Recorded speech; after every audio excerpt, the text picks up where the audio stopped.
ఇక ఏపీలోని గవర్నమెంట్ కాలేజీల్లో అటెండెన్స్ శాతాన్ని పెంచేందుకు ప్రభుత్వం కీలక నిర్ణయం తీసుకుంది. ఇంటర్మీడియట్ విద్యార్థులకు కూడా మధ్యాహ్న భోజనం అందించాలని నిర్ణయించింది. పాఠశాల విద్య, ఇంటర్మీడియట్ విద్యా శాఖ ఉన్నతాధికారులతో రాష్ట్ర మంత్రి నారా లోకేష్ నిర్వహించిన సమీక్ష సమావేశంలో ఈ నిర్ణయం తీసుకున్నారు. 10వ తరగతి పూర్తి చేసిన పేద విద్యార్థుల్లో డ్రాప్అవుట్స్ ఎక్కువగా ఉన్నాయని, ప్రభుత్వ ఇంటర్మీడియట్ కళాశాలల్లో మధ్యాహ్న భోజనం అందించడం ద్వారా వాటిని కొంతమేర తగ్గించవచ్చని భావిస్తోంది. ఇందుకు గాను ఆయా కాలేజీల లెక్చరర్లు, సిబ్బందిని కేర్ టేకర్స్ గా నియమించనుంది. దీనికి తోడు విద్యార్థుల్లో నైతిక విలువలు పెంచేందుకు ప్రాథమిక విద్య నుంచే ప్రత్యేక పాఠ్యాంశాలు నిర్వహించనుంది.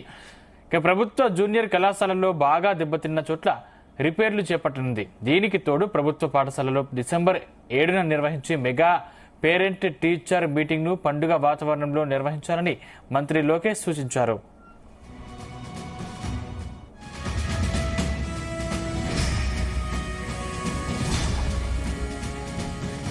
ఇదే అంశానికి సంబంధించిన మరింత సమాచారం మా ప్రతినిధి నాగేశ్వరరావు అందిస్తారు. నాగేశ్వరరావు.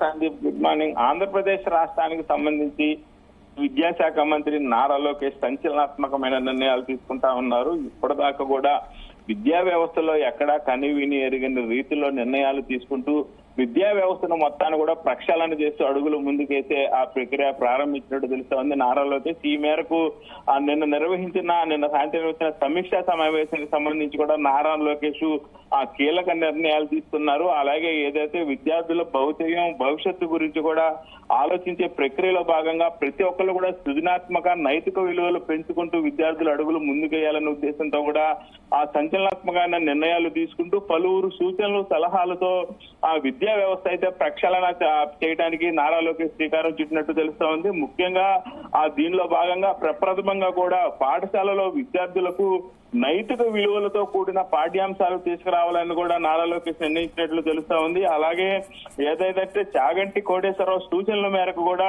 ఆ విద్యార్థులకు ఆ చదువు విద్యాభ్యాసం నుంచే చిన్నతనం నుంచే నైతిక విలువలు తీసుకురావాలని కూడా ఆయన నిర్ణయించుకున్నట్లు కూడా తెలుస్తా ఉంది. ఈ మేరకు నైతిక విలువలతో కూడిన పాఠ్యాంశాలను పుస్తక పఠనంలో పెట్టాలని కూడా నారా లోకేష్ నిర్ణయించారు. అలాగే ముఖ్యంగా ఏదైతే ప్రభుత్వ పాఠశాలలకు సంబంధించి కూడా స్టార్ రేటింగ్స్ ఇవ్వాలని కూడా నిర్ణయించారు. ఈ స్టార్ రేటింగ్స్ ఇవ్వటం వల్ల విద్యా వ్యవస్థలో పాఠశాలలకు మధ్య పోటీ గాని, అలాగే నియోజకవర్గాల మధ్య పోటీ గాని, మండలాల పోటీ కానీ, జిల్లాల పోటీ కానీ మొత్తంగా చూసుకుంటే రాష్ట్ర వ్యాప్తంగా కూడా గవర్నమెంట్ ప్రభుత్వ పాఠశాలలో పోటీ తత్వం పెరుగుతుంది. అలాగే విద్యార్థులతో పాటు ఆ పాఠశాల ఎవరైతే హెడ్ మాస్టర్స్ కానీ యాజమాన్యం కానీ ఉంటారో వాళ్ళలో ఆ పోటీ తత్వం పెరిగి విద్యార్థులకి ఎక్కువ విద్యాభ్యాసం నేర్పిస్తారు. అలాగే ఉన్నత విద్యను అభ్యసించడానికి ఆ ఉన్నత విలువలతో కూడిన విద్యను అభ్యసిస్తారంటూ కూడా ఆ ప్రభుత్వ పాఠశాలలకు స్టార్ రేటింగ్ ఇవ్వాలని నిర్ణయించారు. అలాగే ముఖ్యంగా ఏదైతే పాఠశాల విద్యార్థులకి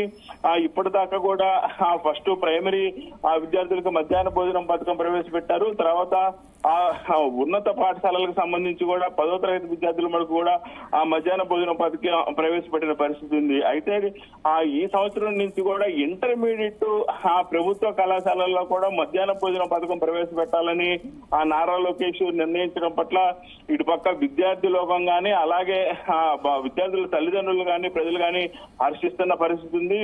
ఆ ఇంటర్మీడియట్ విద్యార్థులకి మధ్యాహ్న భోజనం పథకానికైతే ప్రభుత్వం నిర్ణయం తీసుకున్న పరిస్థితి అయితే ఉంది. అలాగే ఏదైతే రాష్ట్రంలోని ప్రభుత్వ కళాశాలలో హాజరు శాతం, విద్యా ప్రమాణాలు పెరుగుదల కోసం మంత్రి నారా లోకేష్ విప్లవాత్మక నిర్ణయాలు తీసుకున్నారు. ఇంటర్మీడియట్ విద్యార్థులకు కూడా మధ్యాహ్నం భోజనం అందించాలని నిర్ణయం తీసుకున్నారు. ఈ మేరకు ఏదైతే ఉండవల్లిలోని ఆయన నివాసంలో ఇంటర్మీడియట్ కు సంబంధించి ఉన్నతాధికారులతో సమీక్ష సమావేశం నిర్వహించారు. అయితే రాష్ట్ర విద్య, ఐటీ, ఎలక్ట్రానిక్ శాఖ మంత్రిగా నారా లోకేష్ సమీక్ష నిర్వహించిన ఈ సమావేశంలో ఉన్నతాధికారులు అందరూ కూడా పాల్గొన్న పరిస్థితి అయితే ఉంది. 10వ తరగతి పూర్తి చేసిన పేద విద్యార్థులకు డ్రాప్అవుట్స్ ఎక్కువగా ఉంటున్నారని, ప్రభుత్వ ఇంటర్మీడియట్ కళాశాలలో మధ్యాహ్నం భోజనం కల్పించడం ద్వారా ఆ డ్రాప్అవుట్స్ ని కొంత మేరకు తగ్గించే ప్రయోజనం కూడా ఉంటుందని ఆయన సూచించిన పరిస్థితి అయితే ఉంది. అలాగే ఇంటర్మీడియట్ లో వెనుకబడిన విద్యార్థులకి ఆ క్వశ్చన్ బ్యాంక్స్ అందించాలని కూడా ఆయన ఒక సంచలనాత్మకమైన నిర్ణయం తీసుకున్నారని చెప్పుకోవచ్చు. అలాగే సంకల్ప్ ద్వారా చేపట్టిన ఇంటర్ విద్యార్థులు అసెస్మెంట్ ఆధారంగా వెనుకబడిన విద్యార్థులను గుర్తించి ఆయా కళాశాలలో ఆ లెక్చర్లు, సిబ్బందిని కేర్ టేకర్స్ గా కూడా నియమించాలని కూడా నిర్ణయం తీసుకున్నట్టు తెలుస్తా ఉంది. అలాగే ప్రభుత్వ జూనియర్ కళాశాలలో బాగా దెబ్బతిన్న చోట్ల మరమ్మతులు చేపట్టాలని మంత్రి సూచించారు.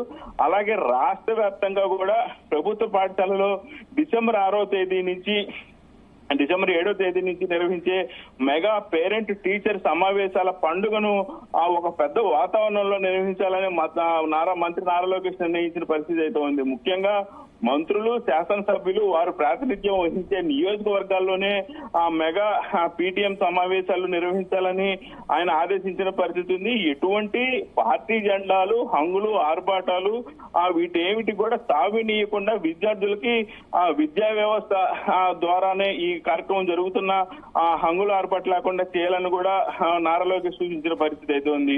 ముఖ్యంగా బాపట్ల ప్రభుత్వ హై స్కూల్లో నిర్వహించే ఆ మెగా పీటీఎం నిర్వహణకి ముఖ్యమంత్రి నారా చంద్రబాబు నాయుడు ముఖ్య అతిథిగా హాజరవుతున్నట్టు చెప్పాడు.